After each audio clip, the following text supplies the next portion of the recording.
Hey Bryan, how are you? Doing well. How are you? Good. Hey guys, I'm with Bryan Farr, and he was one of the inspirations for me to choose Route 20, the longest highway in America, going from Boston to Oregon, to Newport, Oregon. It's the longest continuous highway in America. And correct me anytime if I make a faux pas. All good. Yep. Anyway, Bryan has an organization here in Chester, Massachusetts. It's based here, but he does quite a bit of traveling along Route 20, making an attempt to put up historic US 20 signs that do more. And I'm going to let him say something about that. So, how are you? Doing pretty well, thank you. It's such a great pleasure to meet you. I've been watching some of your videos and your work for the last year and a half while I was planning. And so tell me, what is your organization about? So what we do is we're raising the profiles of the communities along the 1926 original highway segments of Highway 20 from Boston to Newport, Oregon. It's to get people to get off the interstate highways and to come back into small town America, visit the mom and pop shops, the small diners, the places you kind of would bypass if you were on the interstate highway. And that's what I like about it too. What they appeal to me is just to get people to slow down in life. I mean, of course you need the interstate, you need to get from point A to point B for business or whatever, but there's only, so much of that highway food I can eat. Now maybe you can eat McDonald's every day, 3 times a day. But for me, there's nothing beating. And the restaurant next to you, what is it called? That's Carm's Restaurant and Coffee Shop. Right here in Chester. And it's great. We had a great lunch. Bryan treated me. And yeah, there's nothing like getting off the highway and having a family restaurant and just getting off the highway. That was my main appeal to this. Definitely. And for me, it's when you're on the highway, it is definitely cruise control. You just get and you just kind of like can doze off in a way. Not, you don't want to doze off, but it gets kind of boring because you're just going at a constant speed, whereas 20, you speed up, slow down, come into small towns, there's always something to see, you're a little bit slower, and you come away, I think, with, oh, I saw this, this, and this, whereas many people, I think, when they're on that interstate highway, they don't even remember, they remember getting in the car, and then the only thing they're worried about is the stop. That's where their destination, and that's perfect sometimes, you have to do that, but when you're doing these cross-country road trips or you're looking for that adventure, these slower roads are definitely, that's what you want to be on. Yeah, I think when you're on the interstate, you're in a bubble of isolation. You and your family or yourself and then whatever radio station you're listening to, and you're in this little world, and there's a whole world out there. And just what I found from walking so far, meeting people come off on the side of the road and wave at me and are friendly and ask questions, and that's what the heart of America is. And the heart of America isn't geographical, it's people. It's a spirit of people being friendly and getting to know each other, and that's a wonderful thing about what you're doing, is trying to get people to take a look at that again. Definitely, stopping and meeting the people. I think the people are what make the highway itself. You're just going to come into every single town, and there's that great feeling, as you mentioned to me earlier today, was you come into a town and somebody's waving at you because they're expecting you or they know you're going to be there. Right. And it's so welcoming. It's like, you don't know who I am, Right. but it's like, wow, this is the way people actually genuinely are, is when you actually take that time to slow down. And, Right. And what's amazing about it is not only you are supporting the small businesses. Like my lunch, I had a really good lunch, and it was actually cheaper than McDonald's. I mean, McDonald's is like for Big Mac and fries and a Coke, it's like $8 or $9 now. I mean, I don't know why people aren't getting off the interstate. Don't get off the internet. No. Continue watching it. Do not turn off the channel right now. Stop it. Okay. But yeah, I don't understand why people aren't eating in these small restaurants. Or you mentioned you're welcoming us to park our van here tonight, and there's a local tavern type place called the Blue Note, you call it? The Blue Note, yeah. Pizza, beer, friendly people. I'm so excited about hanging out there with Marvin, and you just get to swap stories and get to meet people. So Also, do me a favor. Let me move back a little bit. Sure. No. You stay there. I'll stay here. But right mystically between us, what you're about to say is going to appear right here. Okay. So, how do people contact you? They can contact us through Facebook. It's historic. Go ahead. It's through Facebook, Historic Route 20, or the website is www.historicus20.com. Okay, good, cool. Those links will be down below too, so be sure to click on those, visit them.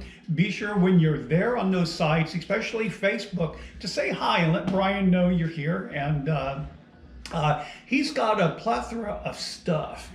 Tell me about your book. So, 10 years ago, I did a road trip cross country, and that was my initial.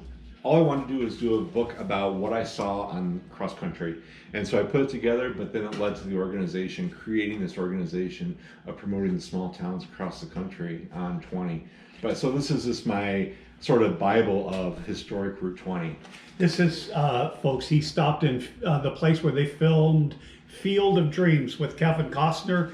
They were considering me for the part, but my agent just charged that he wouldn't negotiate the budget. So anyway, I'm looking forward to doing that. So look forward to that once we get into Iowa.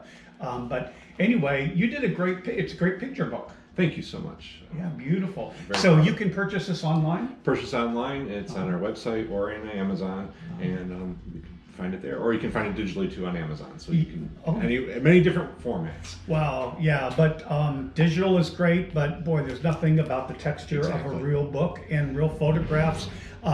It makes a great coffee table book too, so definitely. So where do you go from here now, and what are your plans? So our plans are to have historic signage across the country promoting that original alignment, and whether that's the current alignment of 20, that could still be the original alignment, but it's to make it well known as a travel destination, and again, just promoting all the small towns so people are aware. We want people to say we're on historic Route 20 and we're connected, so places in Massachusetts can say we're connected to someplace in Oregon, and vice versa in New York, and so I don't think we'll ever be done, because it's always something new is coming up, or now it's what are the veterans memorials out there, what are the Civil War monuments. People are really into those, so people might want to do that type of tour, and people are just coming from all over the country and the world to want to do some part of 20 because it's different. So can people contact you and say, hey, this is a trip I'm going through Iowa. Can you tell me some points of interest, or Definitely. Can you direct them? Definitely. So we have on our website already, we have an itinerary. So if you wanted to do a 2-week trip, a 20-day trip, and then points of interest that we definitely want you to stop at, or that we think are very important. But then if you're taking a lot longer time, we can definitely point you in the right direction of, okay, here are 10 places in the day you want to spend. So let's say someone's going across country and they just want to jump off the interstate. Which interstate? I know it's not 8 or 10. Those are kind of at the bottom of the United States. So tell me something about 20's relationship to the high-speed systems we have. So from pretty much Boston to Chicago, it's 90. You're gonna 90 is the interstate that kind of parallels it. Then you get out past Chicago, and sort of 20 is in between 80 and 90. So 20 is still sort of a main artery, even though it's still 2-lane highway. That's a main artery for many places in parts of the country, because 80 is too far south and 90 is too far north, and people are just taking 20. So that's how So, and that's how if you're going on 80 or 90 at any point going across the country from coast to coast, if you just want to say, hey, I'm going to take a half a day or a day and hit a few small towns, you can do that. Get off the interstate and take a little bit of time. There's hotels, there's restaurants, gas stations, services, besides the ones that are expensive on the interstate. You can just do that, and you can go to your website And sometimes some of it's the most popular things. I mean, you're going to see where Lincoln was and the things you actually did learn in history, but then you're going to find the quirky little things like the home of the sock monkey, which, you know, but it's when you, everybody knows a sock monkey, but then that was created in Rockford, Illinois on Route 20, or where the little girl that told Lincoln to grow his beard happened on Route 20. So there's all those little itty bitty stories, and every town I think has a story. That's what is sort of fascinating about this trip, is if you actually have that time, you're going to get a story in every single town. Now, I've got 3,500 miles to walk, so I'm not sure if I'm going to be able to do that. I mean, spend hours and hours, but I do come across things like last week we were walking through, we pulled up to, I don't know if it was a Kmart that was closed down or what. We went up to the parking lot, and there was this old, what was left of a giant elm tree. And there's a marker that said George Washington stood under this elm tree. And it's like, that's so cool, you know?